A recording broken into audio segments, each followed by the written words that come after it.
Group exams ఈ ఎగ్జామ్స్కి సంబంధించి సంవత్సరాల తరబడి కష్టపడి చదువుకుంటూ ఉంటారు విద్యార్థులు. ఎందుకంటే ఈ ఒక్క గవర్నమెంట్ ఎగ్జామ్ రాసి పాస్ అవుతే ఇంకా నా లైఫ్ సెటిల్ రాని అనుకుంటారు. మరి ఇప్పుడు గ్రూప్ ఎగ్జామ్స్ రేపు ఉంది అనే సమయంలో ఆల్మోస్ట్ 2-3 డేస్ నుంచి అయితే ఖచ్చితంగా ఎవరైతే స్టూడెంట్స్ చాలామంది నిరసన చేస్తున్నారు. ఈ గ్రూప్ 2 ఎగ్జామ్స్ని పోస్ట్పోన్ చేయండి ఇప్పుడు వద్దు ఎగ్జామ్స్ అంటే. అసలు రీజన్ ఏంటి పోస్ట్పోన్కి? సో ఖచ్చితంగా రోస్టర్ అనేది జరిగింది. గత ప్రభుత్వంలో వీళ్ళకి ఎగ్జామ్ పెడతామని చెప్పి ఉద్యోగాలు ఇస్తామని చెప్పి అందరూ కూడా ప్రభుత్వం మోసం చేసింది ఖచ్చితంగా. సో మరి ఆ ప్రభుత్వంలో ఒక్క ఉద్యోగం కూడా వచ్చింది లేదు, గవర్నమెంట్ ఉద్యోగం స్టేట్ గవర్నమెంట్ నుంచి.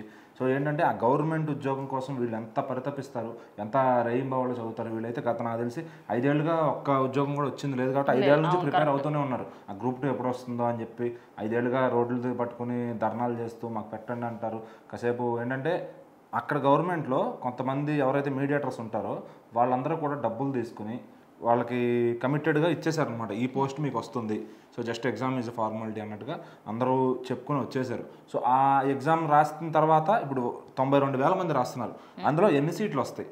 అది నిజంగా కాంపిటేటివ్లో గెలిచినోడికి ఇవ్వచ్చు. బట్ ఇక్కడ ఏంటంటే ఆఖరి ర్యాంక్ వచ్చినోడికి కూడా కమిట్మెంట్ ఉంది కాబట్టి డబ్బులు తీసుకుని వీళ్ళు అమ్ముడుపోయి అదేదైతే జరుగుతుందో దాన్ని క్లియర్ చేయండి. అది క్లియర్ చేసినాక ఎగ్జామ్ పెట్టండి, మళ్ళీ పోస్టులన్నింటి కూడా ఫ్రెష్గా హైర్ చేసుకునేటట్టు పెట్టండి అని చెప్పి వాళ్ళ బాధ అనమాట.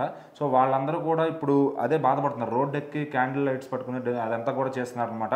సో అది దానివల్ల ఇప్పుడు ఇదంతా జరుగుతుంది. సో ఆ 92,000 మంది కూడా ఖచ్చితంగా వాళ్ళందరికీ న్యాయం చేస్తానని చెప్పి నారా లోకేష్ గారు అయితే చెప్పడం జరిగిందనమాట. సో మరి నారా లోకేష్ గారు ఒక ట్వీట్ అయితే పెట్టారు.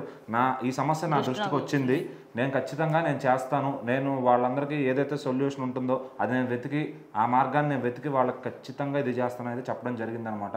సో మరి నారా లోకేష్ గారు చెప్పినట్టుగానే చేశారు.